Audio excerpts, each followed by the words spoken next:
নমস্কাৰ বন্ধুসকল, welcome to my YouTube channel Deepak জয়পেলাত। আজি পুনৰ আপোনালোকৰ বাবে ভাল খবৰ এটা আহি গ'ল। অসম চৰকাৰৰ ফালৰ পৰা পুনৰ এটা বিভাগত কিছুমান গ্ৰেড 3 আৰু গ্ৰেড 4 ভেকেঞ্চি মুকলি কৰি দিলে। এই ভেকেঞ্চিখিনি কি হয় আৰু আপোনালোকে কেনেদৰে আবেদন কৰিবলৈ, মানে ইয়াত কোনো আবেদন কৰাৰ প্ৰয়োজন নাই। ডাইৰেক্ট আপোনালোকে ইণ্টাৰভিউটোত যাব লাগে আৰু ইণ্টাৰভিউটো পাছ কৰিলে আপোনালোকৰ চাকৰি হৈ যাব। কোনো এপ্লাই কৰিব নালাগে, কোনো এক্সাম দিব নালাগে। চাকৰিখিনি ক'ৰ পৰা মুকলি কৰিছে, লগতে চাকৰিখিনি কি হয়, গ্ৰেড 3 আৰু গ্ৰেড 4 কৈছোঁ, কিন্তু পোষ্টখিনিৰ নাম কি হয়, লগতে ইয়াৰ কাৰণে অৰ্হতাসমূহ কি বিচাৰিছে, সকলোখিনি কথা মই আপোনালোকক এই ভিডিঅ'ৰ যোগে আলোচনা কৰা হ'ব। যদি ভিডিঅ'টো ভাল পায়, ভিডিঅ'টো লাইক কৰিব, লগতে চেনেলটো ছাবস্ক্ৰাইব কৰি দিব, এনেকুৱা ভিডিঅ'সমূহ প্ৰতিদিনে পাই থাকিব। লগতে ভিডিঅ'টো বন্ধু বান্ধৱীক শ্বেয়াৰ কৰি দিব, যাতে সকলো বন্ধু বান্ধৱীয়ে আজিৰ জবৰ আপডেটটো পাই থাকে। আহক আজি মই ভিডিঅ'টো আৰম্ভ কৰোঁ। ভেকেঞ্চিখিনি প্ৰথম আহিছে DC নগাঁও ৰিক্ৰুটমেণ্টৰ ফালৰ পৰা। নগাঁৱৰ পৰা কিছুমান ভেকেঞ্চি আহিছে, নগাঁও জুডিচিয়াৰী ফালৰ পৰা, DC অফিচৰ ফালৰ পৰা। এই ভেকেঞ্চিখিনিৰ কাৰণে আপোনালোকৰ কোনো এপ্লাই কৰাৰ প্ৰয়োজন নাই। ডাইৰেক্ট আপোনালোকে গ'লেই ইণ্টাৰভিউ ডেট ঘোষণা কৰিলে, এই ইণ্টাৰভিউ ডেটটোত গ'লে আপোনালোকৰ চাকৰিসমূহ হৈ যাব। সেইটো দেখি পাইছে, নগাঁৱৰ ফালৰ পৰা ভেকেঞ্চিখিনি মুকলি কৰি দিছে। মই আপোনালোকক কোনটো ভেকেঞ্চি আহিছে কৈ দিছোঁ। প্ৰথম যিটো ভেকেঞ্চি আহিছে, মানে চাৰি পাঁচটা বিভাগত ভেকেঞ্চি আহিছে। প্ৰথম যিটো ভেকেঞ্চি আহিছে, পোষ্টটোৰ নাম হৈছে এছিষ্টেণ্ট কেমেষ্ট্ৰিষ্টৰ ভেকেঞ্চি। ইয়াৰ কাৰণে আপোনালোকক ডাইৰেক্ট ৱাকিং ইণ্টাৰভিউ ঘোষণা কৰিলে আৰু ইয়াৰ কাৰণে আপোনালোকক দৰমহা দিয়া হ'ব 17,000 টকা পাৰ মান্থ। লগতে আপোনালোকে এডুকেশ্যন কোৱালিফিকেশ্যন বিচাৰিছে। যদি আপোনালোকে BSc পাছ কৰি থৈছে, তাকে BScটো আপোনালোকৰ কেমেষ্ট্ৰিত হ'ব লাগিব। তেতিয়া আপোনালোকে আবেদন মানে ডাইৰেক্ট আপোনালোকে ইণ্টাৰভিউ ডেটত যাব পাৰে। গৈ পেলাই আপোনালোকৰ ইণ্টাৰভিউত পাছ কৰিলে আপোনালোকৰ চাকৰিসমূহ হৈ যাব। লগতে বয়সৰ সময়সীমা দিছে 38 বছৰ, মানে 18 পৰা 38 বছৰ। যদি আপোনালোকে SC SC কেণ্ডিডেট হয়, তেতিয়া আপোনালোকে 43 বছৰলৈকে আপোনালোকে চাকৰিটো ইণ্টাৰভিউত যাব পাৰে। যদি আপোনালোকে OBC কেণ্ডিডেট হয়, তেন্তে আপোনালোকে 41 ইয়াৰ্ছলৈকে আবেদনত যাব পাৰে। যদি আপোনালোকে PWD কেণ্ডিডেট হয়, তেতিয়া আপোনালোকে 48 ইয়াৰ্ছলৈকে আবেদনসমূহ কৰিব পাৰে। আবেদন কৰাৰ প্ৰয়োজনে ডাইৰেক্ট আপোনালোকে ৱাক ইণ্টাৰভিউ গ'লে আপোনালোকৰ চাকৰিসমূহ হৈ যাব।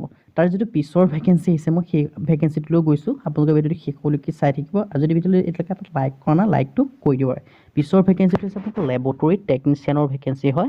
ইয়াৰ কাৰণে আপোনালোকৰ এটা ভেকেঞ্চি আছে আৰু ইয়াত আপোনালোকৰ দৰমহা দিয়া হ'ব 13,500 টকা পাৰ মান্থকৈ। আৰু ইয়াত আপোনালোকৰ এডুকেশ্যন কোৱালিফিকেশ্যন বিচাৰিছে, minimum qualification of higher secondary. যদি আপোনালোকে HS পাছ কৰি থৈছে বা আপোনালোকে 12 পাছ কৰি থৈ দিছে, লগতে আপোনালোকে বিচাৰিছে ছায়েন্স ষ্ট্ৰীমৰ হ'ব লাগিব। HS মানে হায়াৰ ছেকেণ্ডেৰী যদি আপোনালোকে ছায়েন্স ষ্ট্ৰীমত পঢ়িছিলে, তেতিয়া আপোনালোকে ইণ্টাৰভিউৰ কাৰণে যাব পাৰে। লগতে আপোনালোকৰ এজ লিমিট দিয়া আছে 38 বছৰ, কিন্তু আপোনালোকে এজ ৰিলেক্সেশ্যনো পাব। SC SC কেণ্ডিডেট 5 বছৰ, মানে 43 বছৰলৈকে। OBC কেণ্ডিডেট 3 বছৰ, 41 বছৰলৈকে। আৰু বাকী যিসমূহ PWD কেণ্ডিডেট আছে, তেওঁলোকে 48 ইয়াৰ্ছলৈকে আবেদনসমূহ কৰি ল'ব পাৰিব। তাৰ যিটো পিছৰ ভেকেঞ্চি আছে, পিছৰ ভেকেঞ্চিটো মই কৰিছোঁ। এইটো ভেকেঞ্চি আছে আপোনালোকৰ ড্ৰাইভাৰৰ ফালৰ পৰা। এই ভেকেঞ্চিটোৰ কাৰণে এটা ভেকেঞ্চি আছে আৰু দৰমহা দিয়া হ'ব আপোনালোকৰ 10,000 টকাকৈ পাৰ মান্থ। আৰু ইয়াৰ কাৰণে অৰ্হতা বিচাৰিছে মাত্ৰ 8 পাছ। যদি আপোনালোকে 8 পাছ কৰি থৈছে, তেতিয়া আপোনালোকে ভেকেঞ্চিটোৰ কাৰণে ইণ্টাৰভিউৰ বাবে যাব পাৰে। আৰু ইয়াত এজ লিমিট দিয়া আছে 38 বছৰ। আগতো গোটেই আপোনালোকে ইয়াত এজ ৰিলেক্সেশ্যনসমূহ পাব। SC SC কেণ্ডিডেট 43 বছৰলৈকে।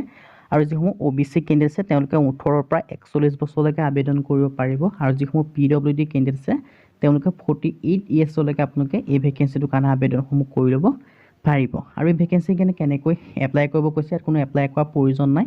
যিটো 1 ফেব্ৰুৱাৰী তাৰিখে, 1 ফেব্ৰুৱাৰী মানে ফেব্ৰুৱাৰী মাহৰ 1 তাৰিখে আপোনালোকৰ ইণ্টাৰভিউ অনুষ্ঠিত হ'ব 9টা বজাত।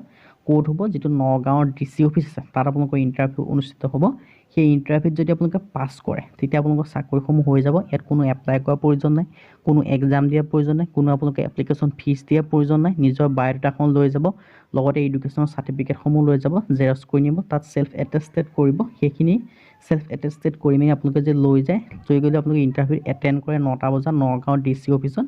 সেই ইণ্টাৰভিউ যদি আপোনালোকে পাছ কৰি যায়, তেতিয়া আপোনালোকৰ চাকৰিসমূহ হৈ যাব। ভেন্যুটো কৈ দিছোঁ, ডিষ্ট্ৰিক্ট কমিশ্যনাৰ নগাঁও DC অফিচত হ'ব। আজি ভিডিঅ' ইমানে। যদি ভিডিঅ' ভাল পালে ভিডিঅ' লাইক কৰিব, লগতে চেনেলটো ছাবস্ক্ৰাইব কৰি পিনে ভিডিঅ'সমূহ প্ৰতিদিনে পাই থাকিব। আজিলৈ বাই, পুনৰ নতুন ভিডিঅ'ত লগ পাম।